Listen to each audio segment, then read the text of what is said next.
Portugal chega na Copa do Mundo de 2026 sendo considerada uma das seleções mais completas do mundo. E tem algo que pouca gente percebeu sobre os portugueses. Durante toda a era Cristiano Ronaldo, Portugal promete a mesma coisa. Sempre chega em Copas com muita expectativa, mas sempre termina como uma das maiores decepções. Porém, para a Copa de 26 tem uma diferença simples.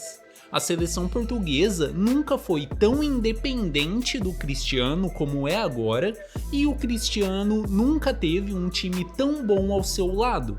A gente não tá falando de uma geração em construção, a gente tá falando de uma geração no auge e que conta com um elenco simplesmente absurdo. E pela primeira vez na história do futebol português, tudo o que precisava acontecer está acontecendo ao mesmo tempo e justamente na época da Copa.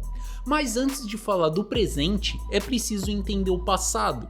Por conta da revolução que o Ronaldo fez na seleção, Portugal passou a ser visto como um dos grandes do futebol. Mas o fato é que a seleção historicamente não passa nem perto de estar entre as mais tradicionais em Copas do Mundo. Porém, em janeiro de 23, o Roberto Martínez assumiu a seleção, o mesmo treinador que tinha feito história com a Bélgica na Copa de 2018. Ele chegou com uma missão muito complicada: gerenciar o ego do Cristiano Ronaldo, adaptar melhor aquela nova geração e fazer a seleção portuguesa funcionar como equipe e não como uma coleção de estrelas em volta do camisa 7. E a mudança que aconteceu vai muito além do futebol, foi uma mudança de identidade. E Portugal não é mais apenas a seleção do Cristiano Ronaldo, mas sim um time que pode encarar os melhores do mundo. A seleção se tornou um time sólido e competitivo, e além de contar com o Cristiano voltando a ser titular absoluto, essa nova versão reúne simplesmente a melhor geração de jogadores portugueses da história. Na defesa, nomes como Rúben Dias, sólido, inteligente e que, mesmo tendo sofrido muito com lesões ultimamente, é um defensor de altíssimo nível e um dos melhores da geração. Na lateral esquerda, o Nuno Mendes, simplesmente o melhor do mundo na posição, um marcador absurdamente eficiente e que também apoia muito bem o ataque e constrói o jogo com muita qualidade, além do João Cancelo, do Dalot e do Semedo, como outras excelentes opções. Mas o que realmente faz essa nova versão de Portugal ser diferente de qualquer outra na história é o meio de campo. Começando pelo Vitinha, um jogador absurdo e fundamental para o Paris Saint-Germain se tornar o melhor time do mundo nos últimos anos, sendo que ele lidera várias estatísticas de posse de bola e passe. Ele não apenas toca a bola mais do que ninguém, é o que ele faz com cada toque que é o diferencial. A precisão do passe sob pressão e a capacidade de leitura de jogo fazem dele um craque e sem dúvidas um dos melhores jogadores do mundo. Outro nome é o Bruno Fernandes, um jogador que manteve o alto nível mesmo durante a péssima fase do Manchester United, num período que o clube inglês não chegava nem perto das grandes competições europeias. Mesmo assim, o Bruno foi um dos melhores nomes do time, mostrando que tem muita qualidade individual, mesmo que a fase dos próprios companheiros de clube não seja das melhores. O João Neves, outro titular absoluto do Paris Saint-Germain, que mesmo tendo apenas 21 anos, ele já tem gols importantes na carreira e sem dúvidas também é fundamental para o alto nível do Paris Saint-Germain. E o Bernardo Silva, que há praticamente 10 anos já é um dos melhores meias do mundo e um dos jogadores mais eficientes da última década. 4 meias que em qualquer outra seleção do planeta seriam o melhor jogador do time e que na seleção portuguesa se completam e jogam juntos.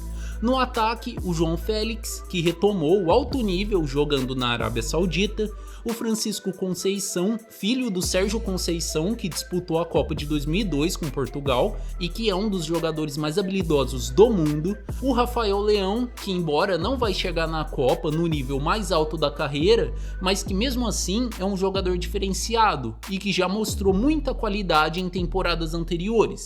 O Pedro Neto, que assim como o Bruno Fernandes no Manchester United, não dependeu do seu clube viver uma grande fase para jogar em alto nível, e é sem dúvidas um dos melhores jogadores do Chelsea.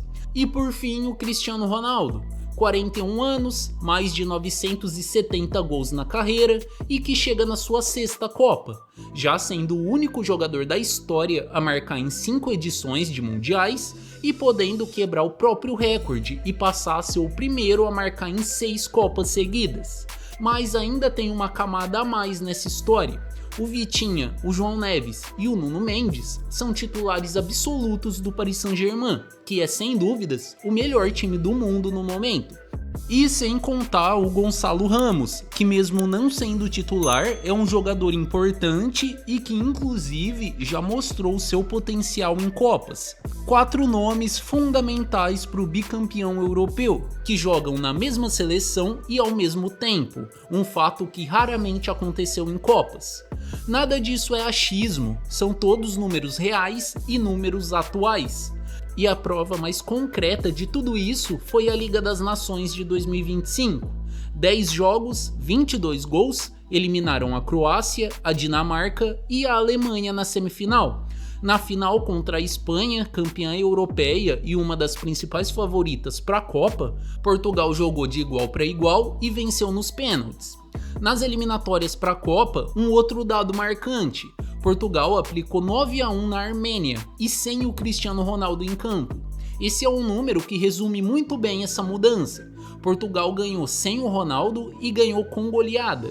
E mesmo que o Ronaldo aos 41 anos não consiga fazer o que ele fazia aos 27, não tendo a mesma velocidade ou o mesmo arranque de antes, o principal diferencial é que para a Copa de 26, Portugal não depende exclusivamente disso. O elenco tem talento e qualidade de sobra para olhar para o Ronaldo como apenas mais um grande nome do time. Isso é inédito. É claro que ele continua sendo um dos jogadores mais perigosos do mundo. Na Copa, inclusive, ele provavelmente vai continuar sendo o principal ponto de atenção da defesa adversária, mas pela primeira vez ele não será o único. Essa combinação de nomes portugueses ainda não tem uma resposta tática bem definida por parte dos rivais, porque o mundo ainda não viveu isso em Copas. E essa seleção de Portugal acaba sendo mais parecida com o Real Madrid do Zidane, tricampeão europeu, por conta das excelentes opções além do Ronaldo, do que com qualquer outro elenco português nesse século. Mas apesar de tudo, Portugal tem o histórico de sempre chegar com talento e mesmo assim não sair campeão. Sempre faltou algo, sempre houve uma razão para dizer que aquele ainda não era o momento. Porém, a seleção atual não tem essa desculpa. É um elenco jovem, mas já com muita experiência em grandes jogos, além de ter vários nomes que são considerados os melhores na posição. Uma realidade que nunca antes foi vivida por um elenco português em mundiais. É claro que nada disso garante o título mundial, mas sem dúvidas, Portugal nunca chegou tão pronto para uma Copa. O mundo vai chegar no Mundial olhando para a Argentina, para a França, para o Brasil e para a Espanha, os favoritos de sempre. Ninguém vai estar olhando para Portugal com esse nível de atenção. E é essa falta de pressão que pode ser exatamente a maior vantagem para uma seleção num torneio eliminatório. Os favoritos vão chegar com o peso de ter que ganhar. Portugal chega diferente. Chega com a liberdade de quem não tem nada a provar e com um elenco tão bom ou até melhor do que vários favoritos. Em 2006, o Ronaldo carregou a esperança de uma nação com 21 anos.